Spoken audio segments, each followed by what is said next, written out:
এসেছি ভাঙড় থানা, কাশীপুর থানা। ওটা আগে ছিল ভাঙড়, এখন কাশীপুর থানা কৃষ্ণমাটি গ্রাম থেকে। পেশেন্টের নাম তাহমিনা গাজী, উনি আমার মা। আমার এক রিলেটিভ এখানে ভর্তি ছিল বেশ কিছুদিন আগে। উনি একটা দুরারোগ্য ব্যাধিতে আর কি ভুগছিলেন উনি।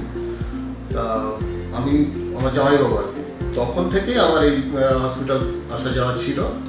তখন আমি নিয়মিত আসতাম এবং এখানকার পরিষেবাগুলো দেখতাম। দেখার পরে তারপরে আমার মায়ের যখন এটা হলো, আমি ডাইরেক্ট এখানে নিজে এসে দেখালাম, ডাক্তার দেখে ভর্তি করে দিলাম। মায়ের সমস্যা, মায়ের তো উনি নিউরো পেশেন্ট এবং সুগারও আছে। তো মাঝে মাঝে সুগার ফল্ট হয়, নিউরোলজিস্ট মাঝে মাঝে হাত টাতগুলো বেঁকে যায় বা বিভিন্ন রকম সমস্যা থাকে।